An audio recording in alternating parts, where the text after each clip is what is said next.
Hello friends, welcome to the channel. आज हम करेंगे एसएससी जीडी का संडे का मॉक टेस्ट। तो चलिए शुरू करते हैं। फर्स्ट क्वेश्चन हमारा, एक लंबवृत्तीय शंकु के आधार पर व्यास 60 सेंटीमीटर और इसकी ऊंचाई 16 सेंटीमीटर है। शंकु का वृत्त पृष्ठीय क्षेत्रफल क्या होगा? तो वक्र पृष्ठीय क्षेत्रफल क्या होता है? ये होता है कर्ड सरफेस एरिया। ठीक है, कर्ड सरफेस एरिया शंकु का मतलब कोण का क्या होता है? ये होता है पाई आर एल। इसमें क्या क्या चीज़ दे रखी है? इसमें दे रखी है एक तो सेंटीमीटर डायमीटर। डायमीटर कितना है? 60 डिग्री। तो अगर हम रेडियस निकालना चाहें तो रेडियस हमारी कितनी हो जाएगी? रेडियस हो जाएगी 30 सेंटीमीटर। ठीक है, और इसमें दे रखी है इसकी ऊंचाई। ऊंचाई का मतलब दे रखी है इसमें हाइट। ओके, हाइट कितनी है? 16 सेंटीमीटर। तो हम इसकी एक बार डायग्राम बना के देख लेते हैं। शंकु हमारा इस टाइप का होता है, तो यहाँ पे ये इस टाइप से दे रखा पूरा का पूरा। ठीक है, तो ये हो जाएगी हमारी रेडियस। रेडियस कितनी है? 30 सेंटीमीटर। ठीक है, और ये यहाँ पे कितनी दे रखी है? ये दे रखी है 16 सेंटीमीटर। ठीक है, तो हमें ये वाली हाइट निकालनी है, ये वाली। ठीक है, तो क्या करेंगे? हम लगाएंगे पाइथागोरस थ्योरम। तो H square equal to R square plus P square. Okay, R square कितना है? आर है 30 का स्क्वेयर, प्लस में पी स्क्वेयर कितना है? पी है 16 का स्क्वेयर। ठीक है, तो अगर हम इसको सोल्व करते हैं तो हमारे यहाँ पे कितना आ जाएगा? ये हमारा आ जाएगा 34 का स्क्वेयर। ठीक है, तो एच की वैल्यू यहाँ पे कितनी आ गई? एच की वैल्यू आ गई 34। ठीक है, तो मतलब इसकी वैल्यू यहाँ पे आ गई 34, मतलब ये आ गई स्लैंट हाइट एल की वैल्यू।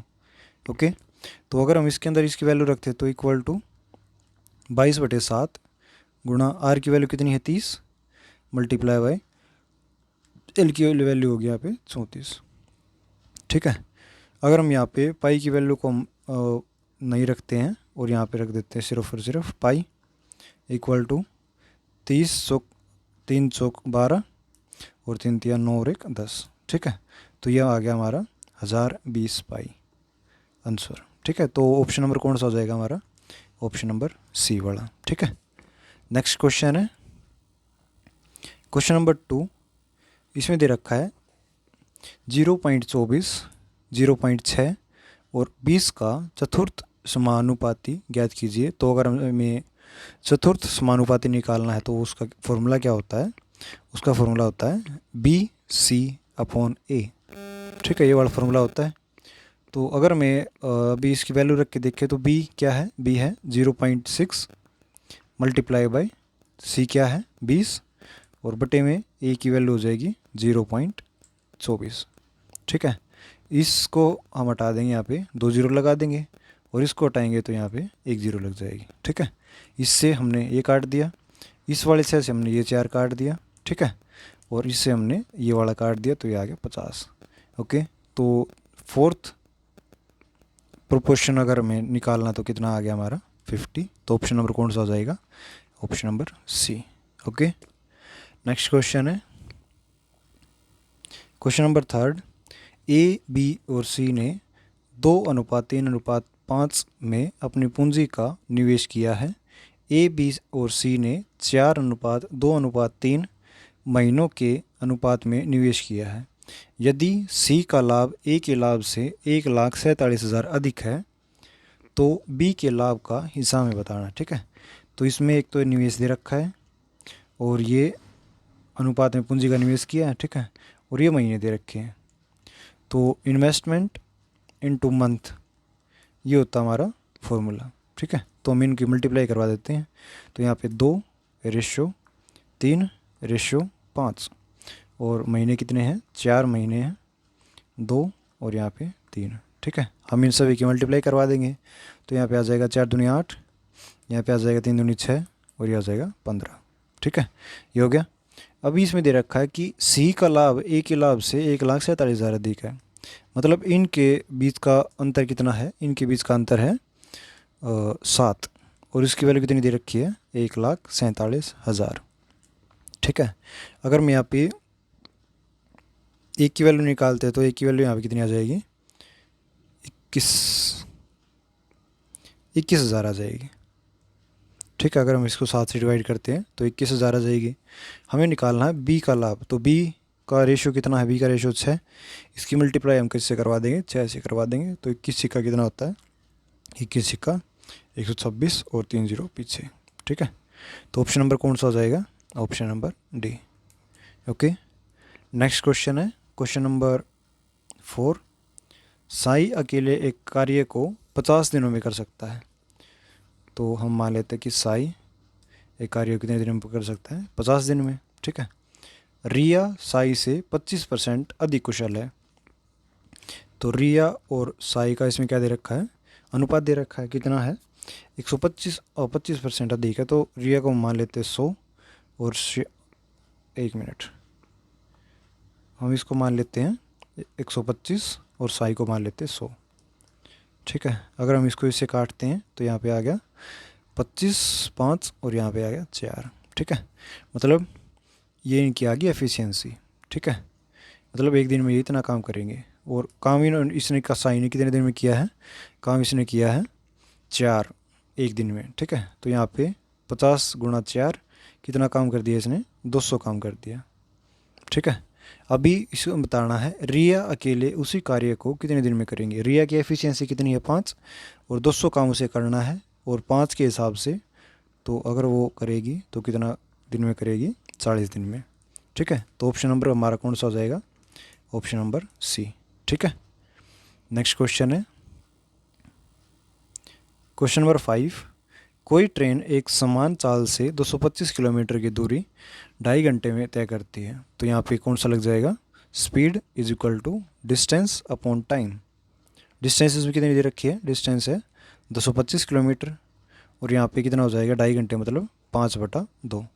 तो 5 गुणा में 2 हो जाएगा। ठीक है, अगर हम इससे इसको काटते हैं तो ये आ गया 5 चौक 20 और 5 पूरे 25 इक्वल टू ये आ गया 90 किलोमीटर पर आवर। ठीक है, तो हमें बताना है ट्रेन को उसी चाल से 450 किलोमीटर की दूरी तय करने में कितना समय लगेगा। तो हमें बताना time, time is equal to distance upon speed. Distance इसमें दे रखी है 450 किलोमीटर, और स्पीड उसकी कितनी है, स्पीड है 90 किलोमीटर। ठीक है, तो अगर हम इससे इसको काटते हैं तो ये कितने घंटे लेगी, ये लेगी 5 आवर्स। ओके, तो ऑप्शन नंबर कौन सा हो जाएगा, option number D. Next question है क्वेश्चन नंबर 6। विश्राम बिंदु को छोड़कर बस की गति 152 किलोमीटर प्रति घंटा है। तो इसमें मान लेते हैं कि S1 की वैल्यू कितनी है, S1 की वैल्यू है 152 किलोमीटर पर आवर, और S2 की वैल्यू यहाँ पे कितनी है, X2 की वैल्यू है 114 किलोमीटर पर आवर। ठीक है, तो अगर हम इसको देखते हैं 152 किलोमीटर ये कितने घंटे में करती है, 1 घंटे में करती है, मतलब 60 मिनट में। ठीक है, तो 1 किलोमीटर ये कितने मिनट में करेगी, 60/152, और 114 किलोमीटर कितने उसमें करेगी, तो यहाँ पे आ जाएगा 114 किलोमीटर इक्वल टू 60/152 गुणा में 114। ठीक है, अगर हम इसको इससे काटते हैं तो यहाँ पे आ जाएगा 30, यहाँ पे कितना आ जाएगा 76 दूनी 152 होता है। ओके, और अगर हम इसको अभी फिर से काटते हैं, ये आ गया 15। अगर हम इसको फिर से काटते तो यहाँ पे आ गया 38, तो फिर से तो यहाँ पे आ जाएगा 19। ठीक है, और अगर इसको 2 से काटते तो यहाँ पे आ जाएगा 57। इसको फिर से इससे काट देते हैं तो 19 दिया कितना हो गया 57, तो यहाँ पे 15 दिया कितना हो गया 45। मतलब यहाँ पे टाइम कितना लगा है, 114 किलोमीटर कवर करने में 45 मिनट लगा है। ठीक है, तो ये रुकी कितनी देर है, ये रुकी है 15 मिनट। ठीक है, क्योंकि 60 में से अगर 45 हटाते तो 15 आ जाता है। तो ऑप्शन नंबर कौन सा हो जाएगा, ऑप्शन नंबर सी वाला। ओके, नेक्स्ट क्वेश्चन है क्वेश्चन नंबर 7। एक नियमित षटभुज के आकार के एक मैदान का क्षेत्रफल 3750 इंटू √3 मीटर स्क्वेयर है। 29 रुपये प्रति मीटर के हिसाब से इसके चारों ओर बार लगाने की लागत क्या होगी, वो हमें बताना है। ठीक है, तो अगर हम इसका एरिया देखते हैं तो इसका एरिया क्या होता है, area equal to 6√3/4 into S square, मतलब साइड का स्क्वेयर। ठीक है, तो इसकी वैल्यू कितनी दे रखी है? 3750। ओके, हम इसको ये √3 को हटाने के लिए हम यहाँ पे भी √3 की मल्टीप्लाई कर देते हैं। ठीक है, तो यहाँ पे भी √3 की मल्टीप्लाई हो जाएगी, यहाँ पे √3 की मल्टीप्लाई हो जाएगी। ठीक है, तो यहाँ पे कितना आ जाएगा? Equal to 6 into 3/4 S square equal to, ये आ जाएगा मल्टीप्लाई बाय √3।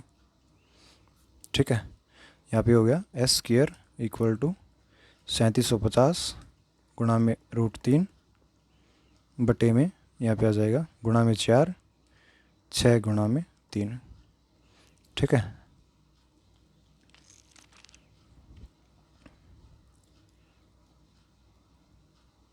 हम इससे इसको यहाँ पे काट देते हैं, और अगर इसको इससे काटते तो ये कितना हो गया? 625, और यहाँ पे आ जाएगा गुणा में 4।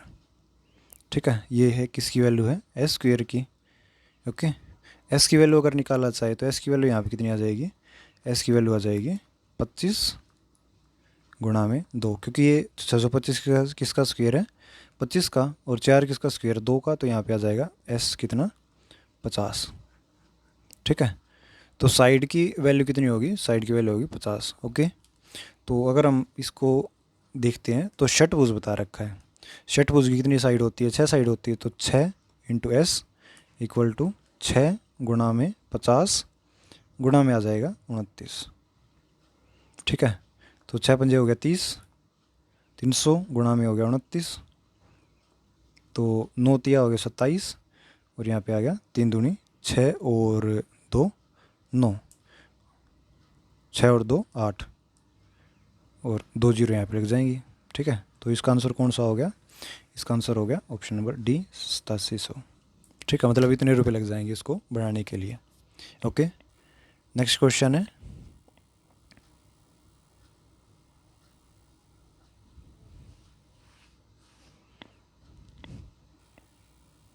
Question number 8। इसमें दे रखा है √121 जमा में √123 ये दे रखा है। ठीक है, तो हमें इसको सोल्व करना है। तो अगर हम इसका अंडर रूट निकालते हैं तो इसका अंडर रूट क्या हो जाएगा? 11। ओके, अगर हम इसका अंडर रूट निकालते हैं तो इसका अंडर रूट क्या हो जाएगा? 1 1 1, 111 हो जाएगा। अगर हम इसका अंडर रूट निकालते तो इसका हो जाएगा 1 1, मतलब 4 बार 1 आ जाएगा।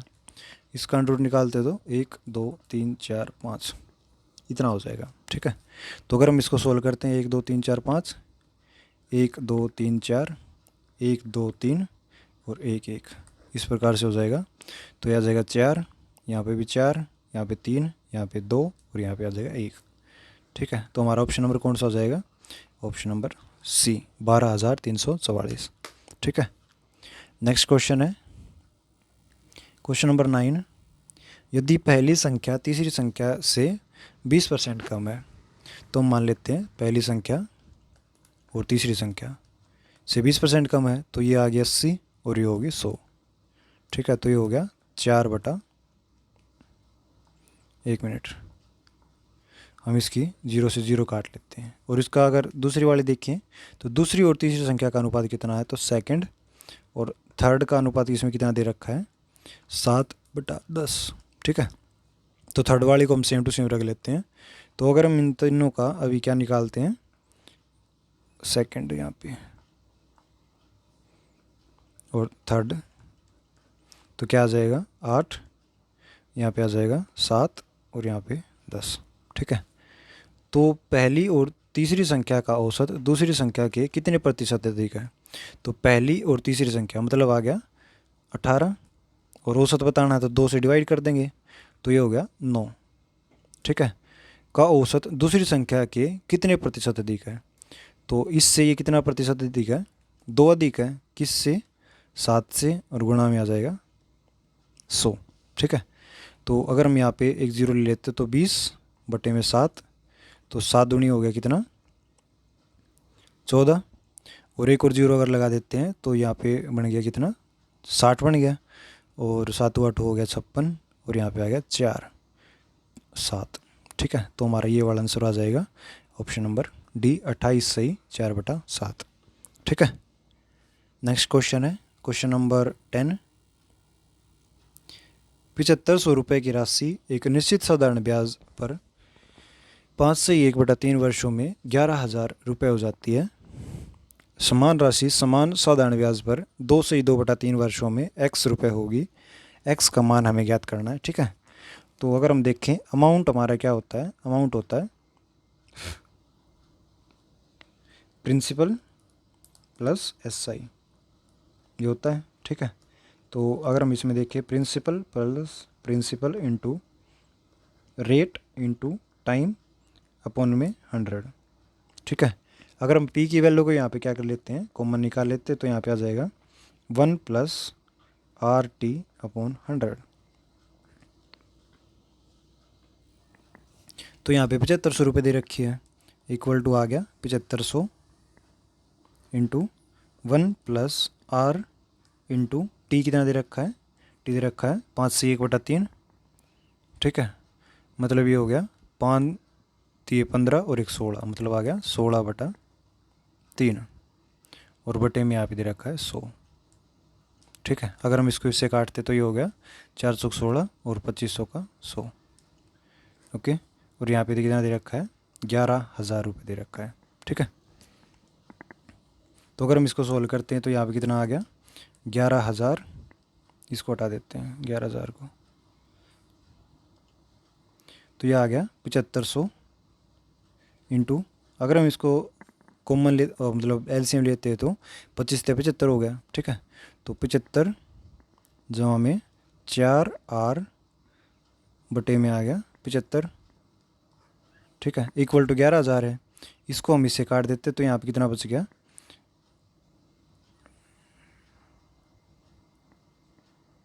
ये बच गया हमारा 100। ठीक है। ये बच गया। अभी 11,000 इक्वल टू 100 इंटू 75 जमा में 4R, ये है। अभी हम इनकी मल्टीप्लाई करवा देते तो यहाँ पे 11,000 है इक्वल टू 7500 प्लस में 4R इक्वल टू, अगर हम इसको इसमें से माइनस करते तो यहाँ पे कितना बच जाएगा, 7 और 3 10, यहाँ पे आ जाएगा 3500। ठीक है। 3500 हो गया।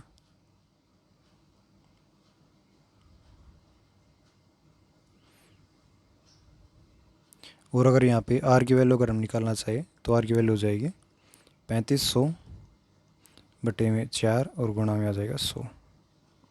ठीक है। इससे हम इसको काट देंगे तो R की वैल्यू कितनी होगी, 35/4 परसेंटेज की।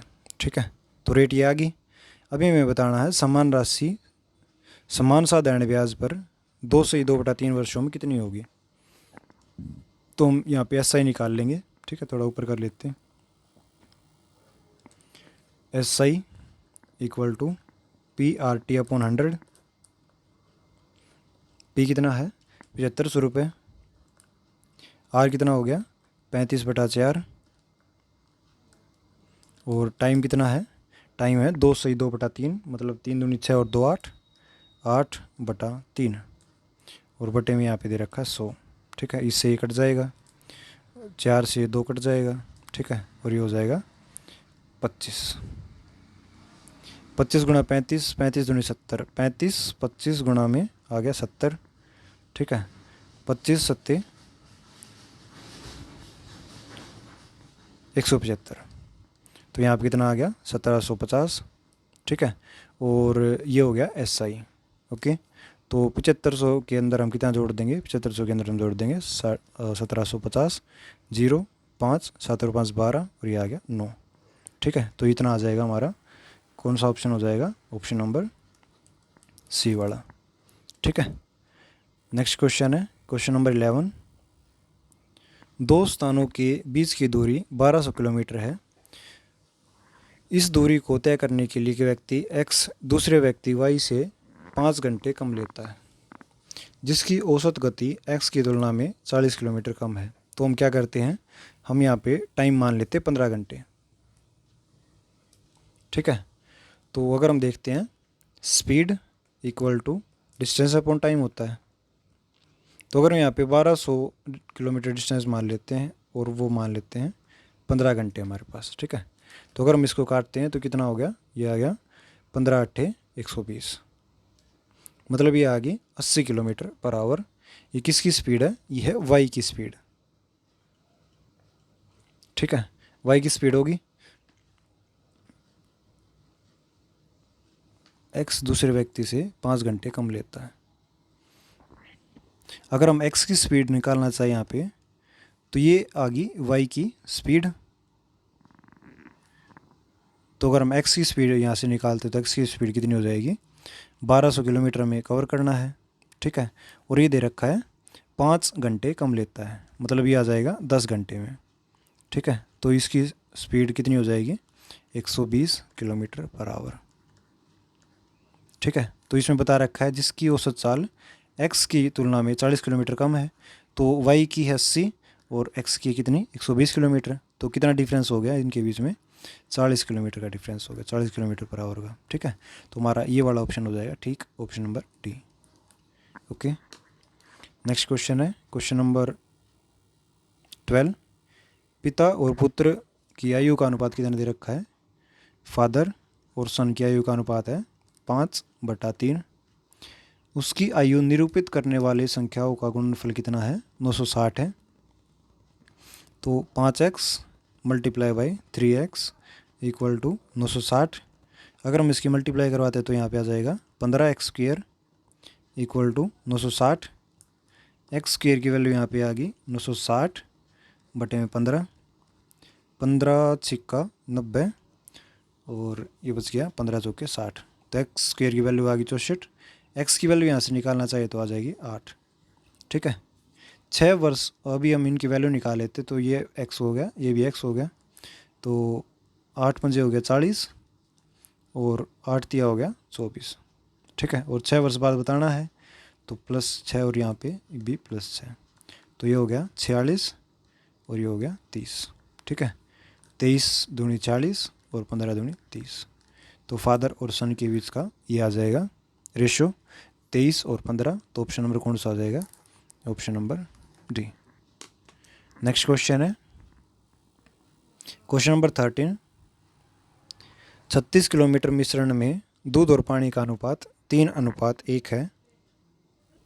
तो अगर हम देखते हैं कि 36 लीटर में से अगर हम 5 लीटर मिश्रण हटा देते हैं तो भी हमारे दूध और पानी का अनुपात क्या होगा, 3:1 ही होगा, ठीक है। मतलब अगर 5 लीटर अगर हम निकाल भी देते हैं तो भी हमारा अनुपात होगा 3:1, ठीक है।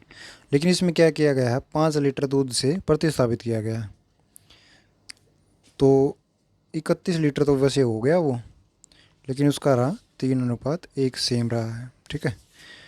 अब 5 लीटर मिल्क मिला दिया तो 3x में 5 लीटर मिल्क मिला दिया, ठीक है, और उसे कर दिया पूरा 36 लीटर, ठीक है। तो अगर x की वैल्यू यहाँ पे निकालना चाहिए हम, तो x की वैल्यू यहाँ पे कितनी आ जाएगी, 3x, यहाँ पे आ जाएगी 4x प्लस का 5 equal to 36, 4x equal to 31, x की वैल्यू आ गई 31/4, ठीक है।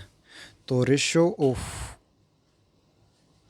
मिल्क अपॉन वाटर कितना हो जाएगा, 3x जमा में 5 अपॉन में x, ठीक है। x की वैल्यू यहाँ पे रख देंगे तो 3 मल्टीप्लाई बाई कितना है 31/4 जमा का 5 बटे में आ जाएगा 31/4, ठीक है। ये हो जाएगा 4×3=12/4 जमा 5 बटे में आ गया 31/4, ठीक है। अगर हम इसको भी सोल्व करते हैं तो ये हो गया 4 पंजे 20,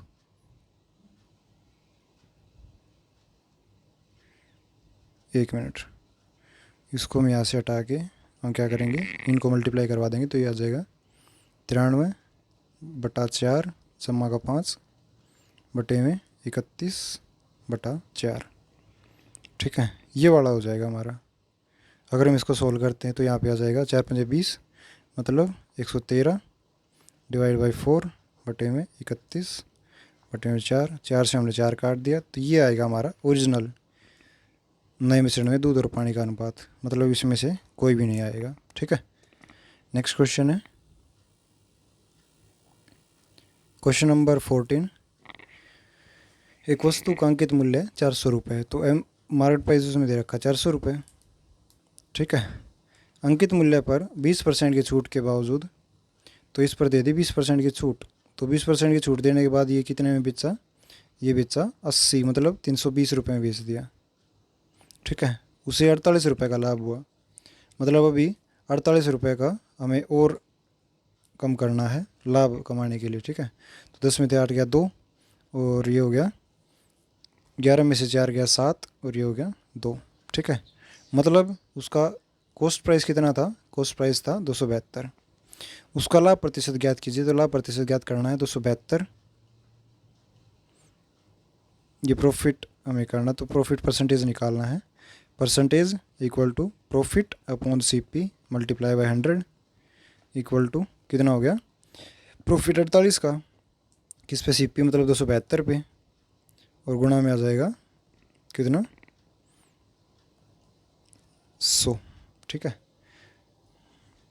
अगर हम अभी इसको काटते हैं तो हमारे पास कितना आंसर आ जाएगा,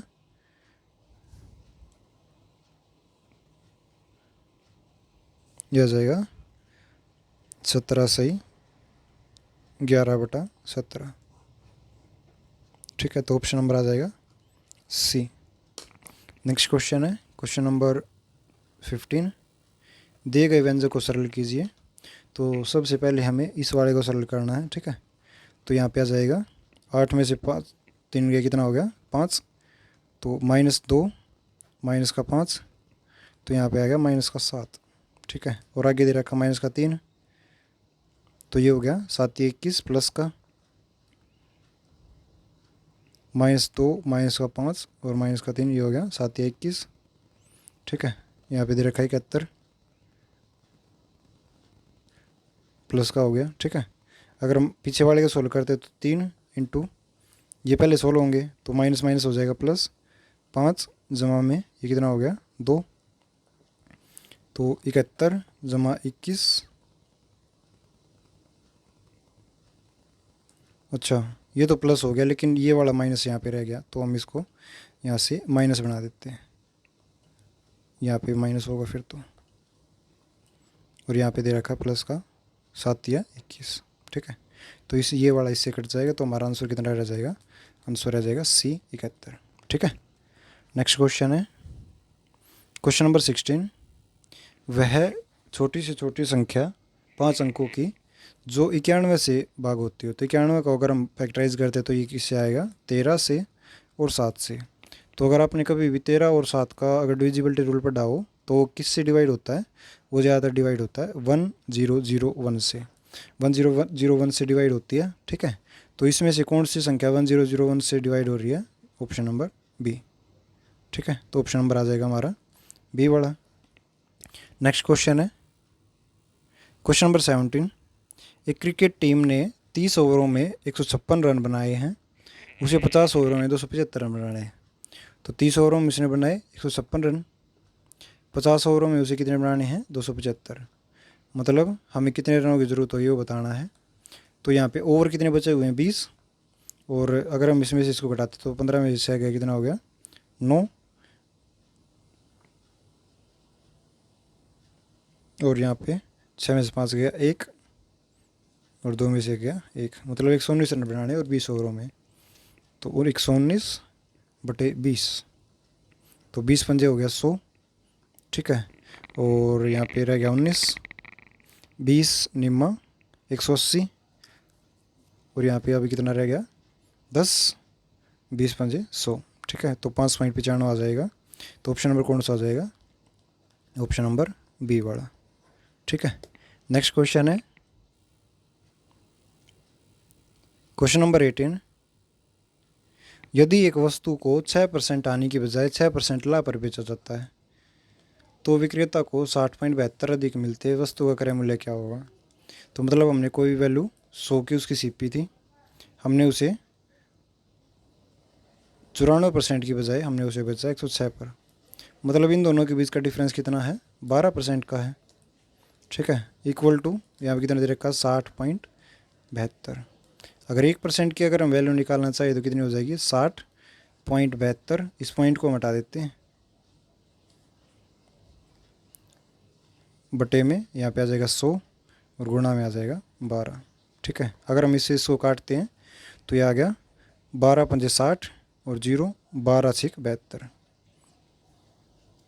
ठीक है, अगर हम 100% की वैल्यू निकालना चाहें तो 100% की वैल्यू हो जाएगी 506 00 बटे में इसमें दे रखा 100।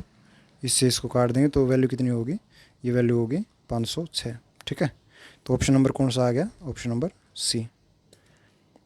नेक्स्ट क्वेश्चन है क्वेश्चन नंबर 19। दो संख्याओं का गुणनफल 630 है। यदि एक संख्या 18 है तो दूसरी संख्या, तो पहली संख्या मल्टीप्लाई बाय दूसरी संख्या इक्वल टू कितना दे रखा है, 360। तो पहली संख्या 18 दे रखी है, multiply by second equal to 360 630। Second संख्या इक्वल टू 630 बटे में 18 18 तिया 54 जब बच गया 9 18 पंजे 90। ठीक है, तो ऑप्शन नंबर आ जाएगा सी वाला 35। नेक्स्ट क्वेश्चन है क्वेश्चन नंबर 20। एक चुनाव क्षेत्र में 60% मतदाता पुरुष हैं, तो 100 मान लिया हमने, 100 में से 60 पुरुष हैं और 40 महिलाएं हैं। ठीक है, और शेष महिलाएं हैं सेम। 40% पुरुष निरक्षर हैं, मतलब वो पढ़े लिखे नहीं है, तो 40% हम मान लेते हैं। कितने हो जाएंगे, 6 चौक 24, 24 तो हो गए अनएजुकेटेड। ठीक है, और 36 हो गए एजुकेटेड। और इसमें अगर देखते हैं तो 25% महिलाएं साक्षर हैं, तो इसका अगर 25% निकालते हैं तो इसका 25% कितना आ जाएगा, 25 चौका 100 और 10, तो 10 यहाँ पे आ गया। ये होगी अनएजुकेटेड और ये होगी एजुकेटेड। ठीक है, साक्षर महिलाओं की तुलना में निरक्षर महिलाओं की संख्या कितने प्रतिशत अधिक है, तो साक्षर महिलाएं हैं 30। अच्छा, साक्षर महिलाएं हैं 10 और निरक्षर पुरुष हैं 24, तो इनकी संख्या कितनी ज़्यादा है, 14 ज़्यादा है। निरक्षर पुरुषों से 24 से मल्टीप्लाई में आ जाएगा 100, तो यहाँ पे आएगा 10। इसमें दे रखा है साक्षर महिलाओं की तुलना में निरक्षर पुरुषों की संख्या कितने प्रतिशत है, तो 14 अधिक है निरक्षर पुरुष। 10 इनकी तुलना में मल्टीप्लाई बाय आ जाएगा 100। इससे हमने ये 0 काट दी और ये आ गया कितना, 140%। ठीक है, तो ऑप्शन नंबर कौन सा आ जाएगा, option number C. Okay friends, हमारे 20 क्वेश्चन कंप्लीट हुए। Thank you.